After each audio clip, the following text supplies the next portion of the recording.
today's video, I got a good deal and I'm pretty pumped about it. So let me show you this good deal. So this is a 2G DSM or 95 through 99 Eclipse or Talon intake manifold. Now, just off the rip, it's in really good shape. But you'll quickly start to notice it has everything with it. It has a map sensor. It has a PTU, power transistor unit, manifold absolute pressure sensor, coil pack with bracket, PTU bracket, and an OEM Mikuni throttle body with a 45-degree elbow on it, along with all sensors, anything that comes on it. You'll never believe what I paid for this. I paid $35 for this on eBay, and I'm going to port this and have it powder coated black. But I mean, it is pretty ridiculous how good of shape it is in. So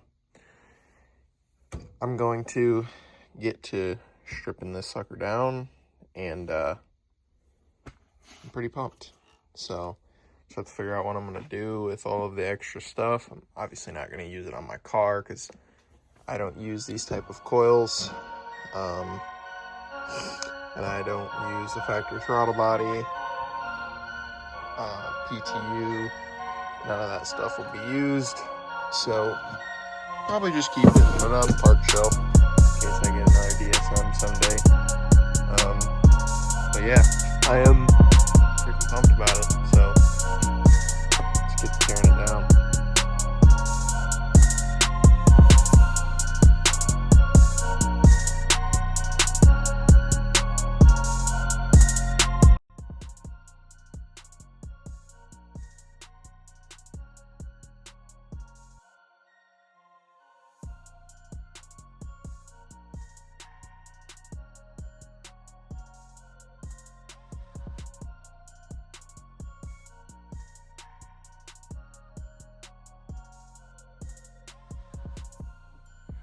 Okay, so right now, trying to get my power steering cooler mounted.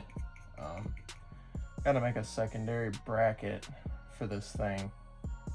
So what I'm kind of thinking here is going from here to right there. There's already a welded in thread insert right there.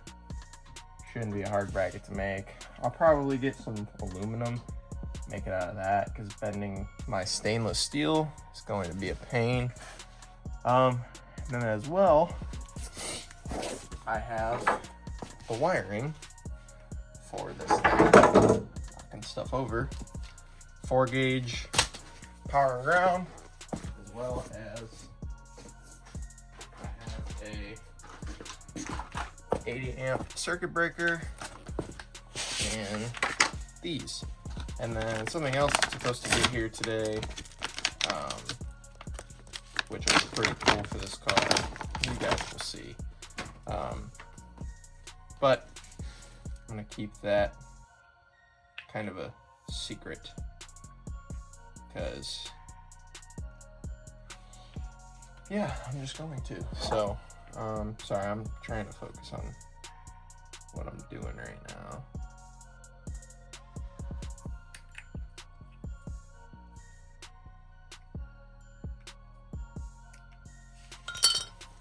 So we got these little silicone boot guys. I like these. They're nice just to keep stuff protected. These are for a range of sizes. I just trim this little end off and it slips right over the 4-gauge and still, you know, is pretty tight fit around there, so not bad. And then this, it's a X Scorpion. This is eBay stuff. but it's a circuit breaker. You don't know how they work. Basically, it's like a resettable fuse. Push the button, breaks it. Flick it back on, and it's gonna be on again. It comes with these two little, I don't know. I'm not gonna use them. I have copper ones. It's a decent piece. The plan is to mount this inside the car for the power steering pump, possibly in the center console or somewhere where it's accessible. And basically what I'm gonna do is when I want the pump on, it's gonna be off. I just flick it on, the pump turns on, and then when I want to shut it off, I hit the circuit breaker. This pump is not something that you're gonna forget. These electric power steering pumps whine, they're decently loud. You're not gonna forget that they aren't running if you walk away from your car. If you do, you might want to get your hearing checked. They selling chocolates? What? Chocolate? I can't hear you. They're selling chocolates. They're selling chocolate. Yeah. So basically the way this is gonna work is we're gonna run a power wire from our pump here into the car and to one of these posts, and then it's going to go back out of the car to the battery. So basically this is just your circuit breaker. You're going to be able to break the circuit, boom, and that's it. Don't need a relay, don't need anything like that. Plenty of people wire them like this. That's how I'm going to do it. Basically, the plus side of doing it like this for me is that just simplifies the whole system. If I don't want the pump running while I'm on like the highway or something, fluid is still going to be in the rack because this pump is hydraulic electric. It requires fluid still. But it does not use the engine to run, which I like because the pumps on these cars sit right front and center right here, and they squeal and they're loud, and even if you adjust the belt, they end up squealing like the next day, and they're annoying.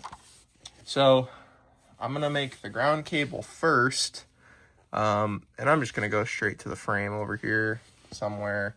That's why I only ordered like 2 foot of cable, because I probably won't even need that. It just grounds the chassis, it does not ground to the battery. And then we're going to be using rad locks, which go on the firewall of the car, and they're basically a quick disconnect. So you just disconnect the wire from the firewall, and then wherever it runs, you just pull it out, and then you can pull the pump out with it. Because once these wires go on the pump, I don't really want to have to take them off of the pump. So I'd rather disconnect them from the firewall and be able to take everything apart that way. And then on the back side inside of the car, that's the point of these, is you'll have an eyelet like this on a stud, and then this will go over the stud so it can't arc off anything and it'll be safe. So that's pretty ideal. And then, yeah, so like I just said, I got that intake manifold. That's basically the last step. I gotta flare my brake lines, get my last brake line run, and let's just hope that we're on the way to a first start eventually here. Obviously, being that if you watch, you've seen these house videos and the lawnmower videos. I just bought a house, so it's a little bit harder to, have time to work on this thing, but we'll keep at it. Okay, so got the boot. It's over there off the bottom of this thing. We got our power and ground wires. They're held on by these little itty bitty P-clips. I cut the small connector off that would go to the factory control module, if I'm not mistaken, because these pumps did have like speed control deal. Basically what I'm going for here is to see what exactly I need to do to get these switched over to the 4-gauge wire. This seems like 10 gauge or 8 gauge, some in that range. But I want to cut them back, you know, a pretty good amount.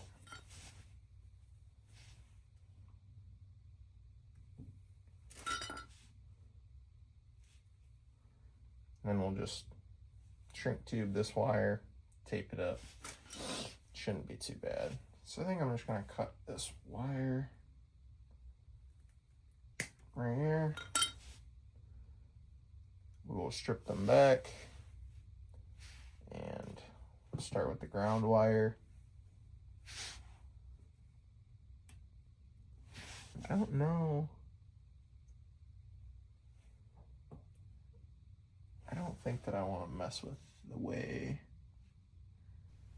that they go. All right, so my microphone, you know, decided to not be working. So basically, after the point of starting the work on my power steering system, I ended up moving on to wiring up the opposite side of my windshield wipers that I switched to a Deutsch connector, which is what you'll see here. And then as well, some work I did off camera, which is making some bracketry to hold the cooler for my power steering pump. Did a little TIG welding on the one, and then just bent the other one to shape. If I remember correctly, it's a Mishimoto cooler. Should work decently well. I'm probably going to try to figure out a way to direct air to it better with my new bumper, but enjoy me working.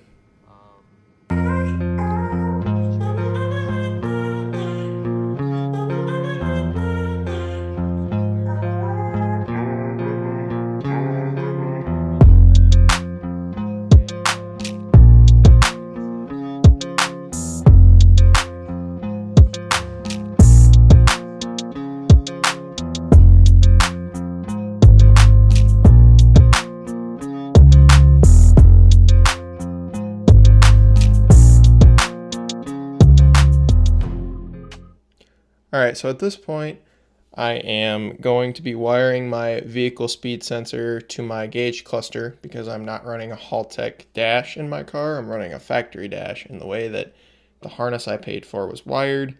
The VSS was wired directly to the Haltech, and there was no plug or anything to wire it to the factory harness. So when I basically weeded out everything I didn't need on the factory harness, I left that VSS plug. At this point, I'm unsure whether I need all 3 wires, which is just I'm assuming a sensor ground, a positive, and then just your, signal wire. So I just did the signal wire, which you will see is the green wire on the factory side. It's yellow with a black stripe, I want to say. So with that being said, I'm just going to speed the rest of this up because it's basically just me talking about what I just told you. And then, yeah, so we're going to see once the car gets tuned in the near future whether that's correct or you have to use all 3 wires. Either way, I have a 3-pin Deutsch connector, so I can just tap into all of the wires if necessary.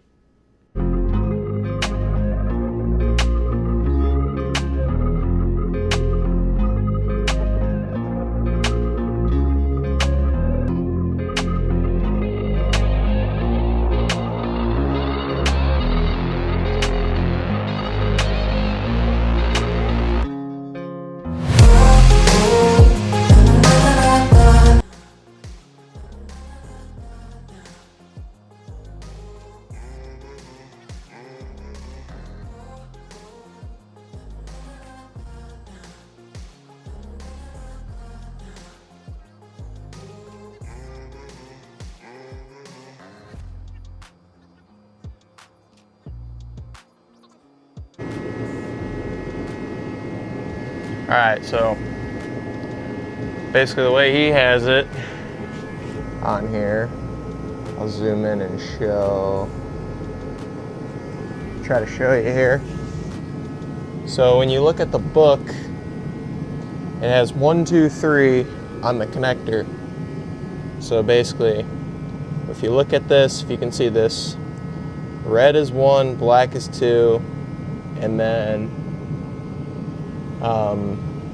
from the factory, yellow would be 3, which is your signal. So basically I have to tap into that for this connector that I made, and it's just gonna tap into this, come out. Now I was under the impression I would need all 3 of these, but I may not. I may just need the signal. So that's kind of what we're praying for. So let's just hope.